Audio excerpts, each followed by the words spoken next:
Hello and welcome to another modelling video. This is Alan from the Man at YouTube with another model video and one of my latest SLA 3D prints before I had to retire the old Spark Maker, and looking for something that is a Generation 2 3 resin 3D printer.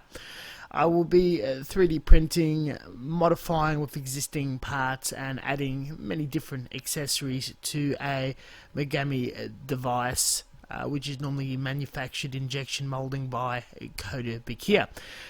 A model has been released by PoofybirdDesign on Thingaverse, and I was able to successfully slice it, support it, and print it in one bed. Fortunately, it was a mixture of the kind of dodgy resin by Monocure and a little bit of leftovers from Anycubic and other leftovers, thoroughly washed in solvents, dried out, and the usual methods of cleaning up, weighing the material for a cost analysis, and curing in a UV resin tank. A lot of this is fairly standard and covered in my past resin models. A Megami Device is a property owned by PoofybirdDesign, very similar to the Frame Arm Girls or any other 1/10, 1/12 Mecha Musume ball jointed, multi-jointed style of anime figure toy that's similar to the Figma range, more mechanical and science fiction.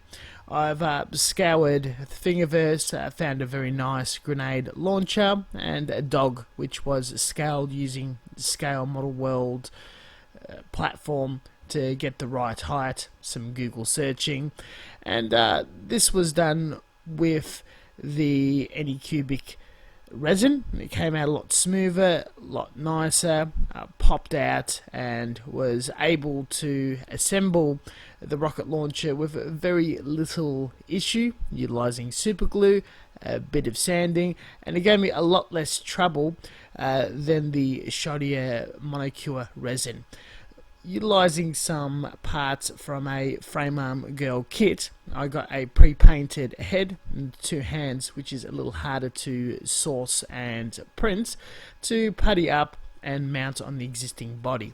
Now, the original experiment and idea to do with this project was to 3D print the individual joints, mount it and interconnect it with each other and have it fully articulated, a lot like the existing toy line.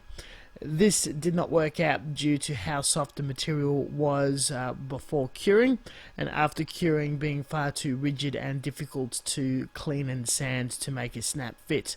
Luckily, there was a version where a lot of the joints and the torso were molded in one piece, and this was just all glued together to make a statue to be scaled and displayed with all my other Frame Arm Girl kits.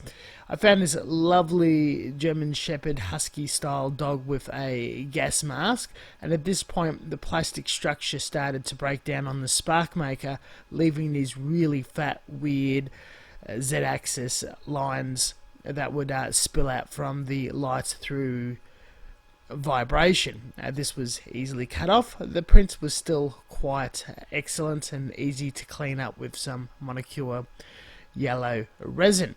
There was a few sessions of priming and adding all sorts of dissolved and sculpting putty onto the actual figure's torso to cover any blemishes, especially curing the back before all the supports were removed, getting it as nice and flat and shiny and beautifully sanded as possible as you would get from an injection molded kit, and applying a final coat of Mr. Surfacer 500. Similar treatment was done to the weapon as well as the dog. Unfortunately, how I puttied and assembled this girl, her shoulders were a bit too beefy and the back looking a tad weird. It couldn't be just a skinny girl standing out there, and I did not feel the urge to Mecha Musume her up with tank parts or Gundam parts. In conjunction of all of this, I printed out a lovely Prussian kettle style helmet to fit on top of her head, give her a little more sophistication and officer feel, and started sculpting a diorama, practicing with another material of sculpting putty and modeling paste for a separate tutorial, which you may or may not have already seen in my Mecha and Gundam modeling series.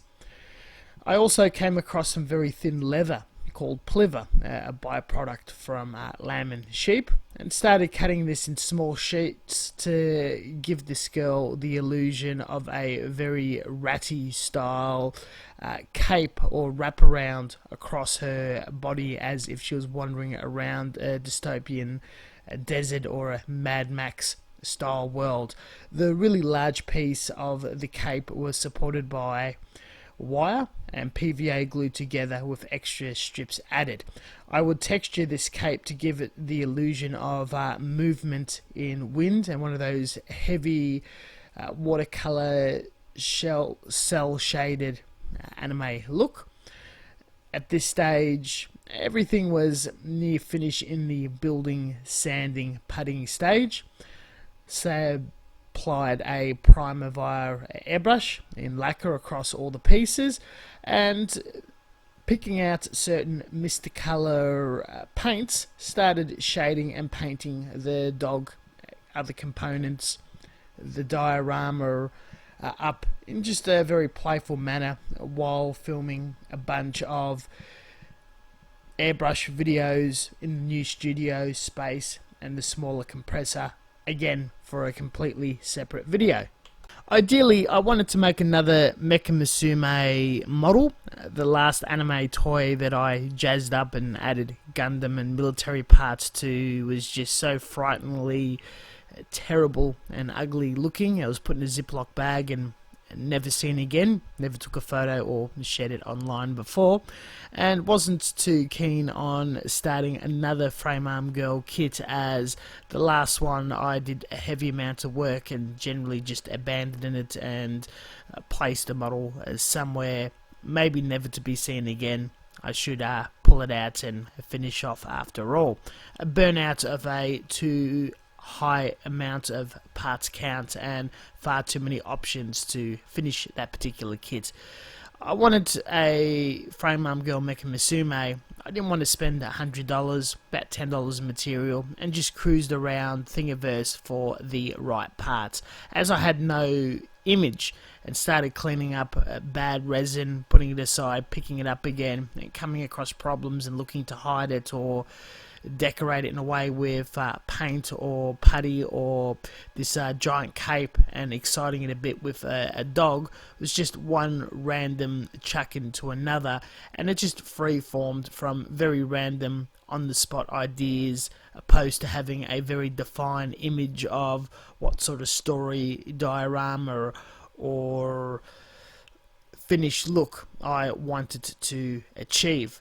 All in all, I started thinking back to Wing Gundam and the whole sand team of mechs that were displayed on Earth with the sand rock, and that generally became the theme of heavily shading with paint, masking, and getting this black ox, almost German grey skin coat girl with a Prussian helmet, a ratty cape around her, and being accompanied with a dog based off the family pet, and shading the fur as similar as possible to the photos.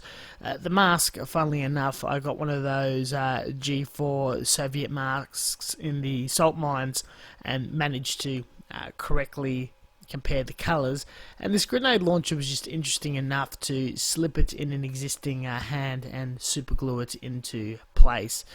It was a bit of fun, a bit playful, and it somehow popped together into what seems to be a bit anime-ish and generic, into an interesting piece that's not as amazing as any existing snap together plastic frame arm girl kits, but for the minimal amount of effort a lot of sanding, and playing around with a very junk material that I wouldn't have invested in a serious modeling project and scrap parts, I can't really complain that much.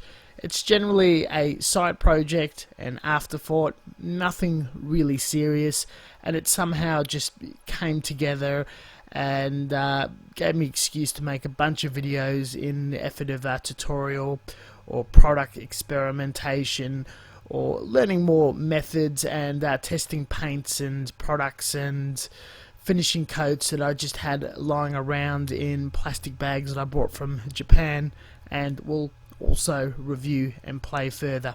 I've always wanted to paint up and have animals and extra accessories accompanied with figurines and dioramas or machines and dioramas, and the dog really came in handy of just downloading any mesh file off the internet and scaling it appropriate just for this project. This will be the last resin project for a while on this channel, but once one of the Anycubic machines become pretty cheap and viable for me to jump onto, that will be step 2 of doing a review and a few more tutorials with a fresher, larger, more exciting machine, and also to do some of the prototyping and tooling for the later on injection molding machine. Thank you very much for watching. As always, until next time, stay tuned for further content. Check out all the social media links down below for extra content and up to date on work in progresses. Happy to answer any questions, and we'll catch you guys next time. Stay tuned, and be sure that I finally put that old 3D printer to rest. You're not going to see these weird, struggling, bad resin, bad projects ever again.